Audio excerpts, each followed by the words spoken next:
What we're going to talk about today is why God made two genders, two sexes, male and female. God decided male and female. If I was there, maybe I would have told him, is there something in the middle you could do? Pastors don't say this because they want to be absolute. Well, why did that? I don't freaking know. Everything that exists in creation exists to manifest God and the reality of God. The image of God is manifest in two, male and female. Just as the Son and the Spirit manifest and glorify the Father, so male and female, man and woman, Adam and Eve, glorify and manifest the Trinity. Every feature and aspect of our body and our soul is designed to image Him forth. And that's why male and female in covenant union reveal the gospel of Christ and the bride, God uniting with His people and bearing forth His image from that union into the world. We feel a certain way in our soul, and our body doesn't reflect that. We might feel like we're a woman in a man's body or a man in a woman's body because our body and our soul are in conflict. They are not at peace. Our solution is to reform and reshape the image of our body to be after the image of our soul. But our body was never designed to image our soul. Our bodies were designed to be a temple of God, a house of God. And when you're emptied of yourself and you're filled with God, then all things come into reconciliation. Why did God create two? Why did He not create 3, 4, 5, many? Why did God make male and female? And what does that tell us? There is a design and there is a purpose behind His order, making them male and female.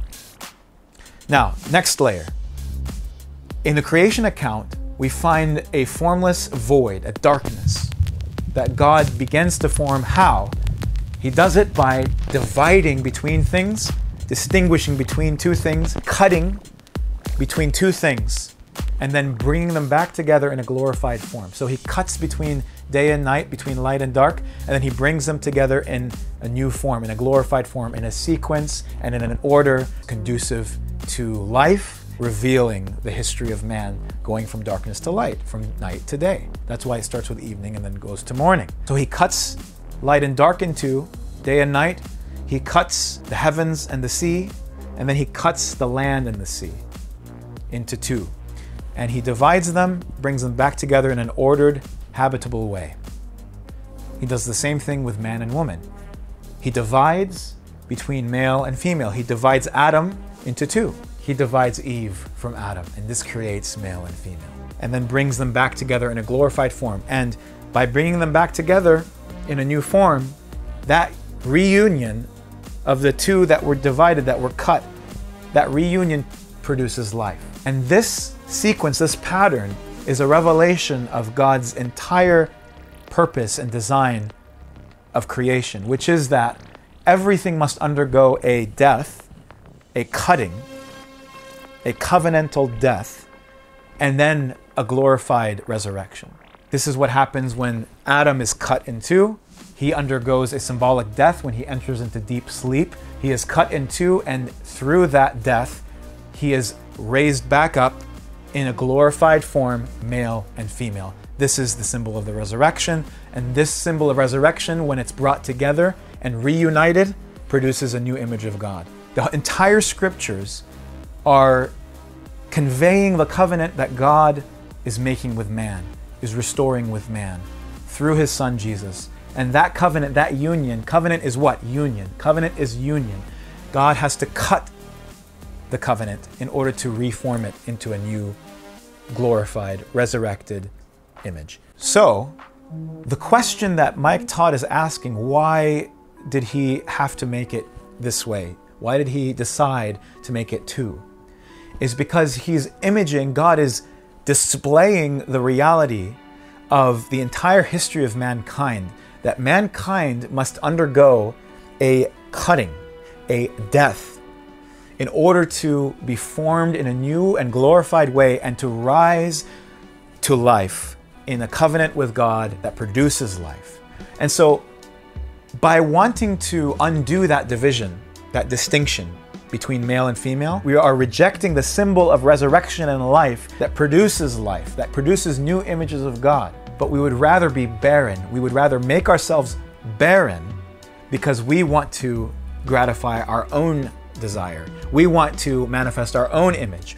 We want to form our own world. So what we're saying fundamentally is we want to reverse the creation of the world. We want to decreate man and woman because we want to recreate them in our own image by splitting it and fragmenting it into 1,000 pieces. And that's where you get the spectrum and the fluidity of the modern gender conception. Now, what does that tell you? If God is revealing and manifesting his Trinitarian threeness in one by creating man and woman to be united together and with God as the image of the Godhead, as the image of who God is, we know that God is one. This is the revelation that God gives repeatedly, is that the Lord your God is one. What does that tell you? It tells you that we want to form our own pantheon. Fundamentally, this is what it comes down to. We want to become our own gods that are formed in our own image. We don't want to follow after God's image. We have rejected it. That is the definition of sin, is that we reject God's image. It says, all have sinned and what? Fallen short of the glory of God. It doesn't say all have sinned and disobeyed his commandments, though that's included. But primarily what sin is to fall short of the glory of God. We have failed to reach the glory of God, to image forth the glory of God. So by rejecting that form, by rejecting that image, we are rejecting the substance. We are rejecting the reality. Male and female images God because it manifests the fullness of God in the Trinity. The Father being manifest in two, the Son and the Spirit, which comprise the three persons of the Trinity, Father, Son, and Spirit. It says in Colossians that Christ, the Son, is the image of the invisible God. He manifests God in that way. In Hebrews chapter 1, verse 3, it says that he is the radiance of the glory of God and the exact imprint of his nature. So the Son manifests the Father, just as he said in the Gospel of John, no one has seen God, but the only begotten God, the Son, who is at the Father's side, at the Father's bosom, who is face to face with God, he has made him known. He has manifested and revealed him. The Spirit, the same thing. The Spirit is the Lord, and where the Spirit is, there is freedom. There is a revelation of the glory and the image of God that restores man to his fullness. So, the Spirit, who is another helper, manifests and reveals the Son and the Father. They manifest and glorify each other, but the Son and the Spirit, the Son being begotten from the Father, and the Spirit being breathed out from the Father, these are the streams that come from the fountainhead of the Father. And so the three that manifest the one is not only in heaven, but is also copied on earth with male and female together forming with God an image of the Trinity. And then to take it one layer down, the creation of new life, new images of God as male and female coming together in one flesh, in marriage, forming a new life, that becomes its own miniature Trinitarian image. This echoes a fundamental biblical law that everything is established on the testimony of 2 or 3 witnesses, both in heaven and on earth. Christ and the church is the fulfillment of the image, combining the testimony of heaven and earth. Speaking of the covenant of marriage, Malachi says prophetically, did he not make them one with a portion of the Spirit in their union? And what was the one God seeking? Godly offspring. Here he bridges the Old and New Testaments, the shadow with the reality, the natural with the spiritual. And so it's almost like Russian dolls. God has manifested his life in a fractal way, where every step you take it down, every delineation of the image of God has and carries and contains in itself a microcosm of the reality of God, an analog of the threeness of God in the oneness of God. Hence, the kingdom of heaven is like a seed, containing in compact a concentrate of the kingdom, the DNA of heaven, planted in the earth, and then grows and bears fruit. So, this is the reason behind the creation of man and woman, male and female.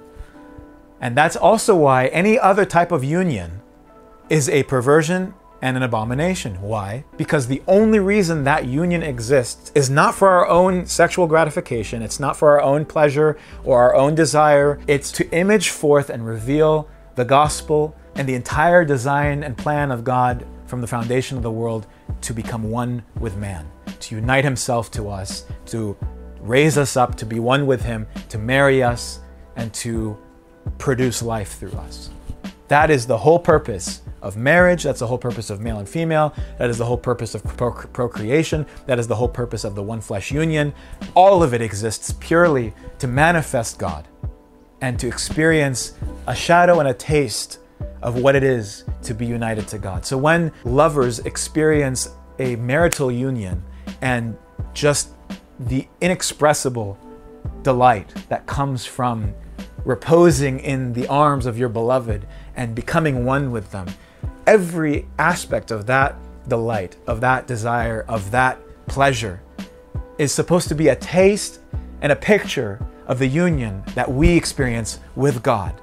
That Christ came to pour out his life into our hearts, into us, into our bodies, and then to cultivate in us the fullness of his Spirit and to produce into the world his image, to bear fruit for him and to bear his image into the world and transform it to be like heaven. Like the garden symbolized. We are to bring that fertility, that life into the whole earth and into the wilderness, to transform it to be like the garden. All right, y'all, that's it for now. Stay tuned for the next one. If you benefited from this, pay it forward, pass it on. Please share and do all the stuff y'all know for the algorithm, comment, like, all that stuff. Thanks for the support, and see you guys next time. When the flood came about, the only thing God had to do was to remove the division that he had placed between the sky and the sea, between the land and the sea. God finally said, okay, you removed the boundaries of spiritual life, I will remove the boundaries of physical life, and it's a fitting punishment. This is where we have found ourselves today. That's what's happening in the spiritual realm.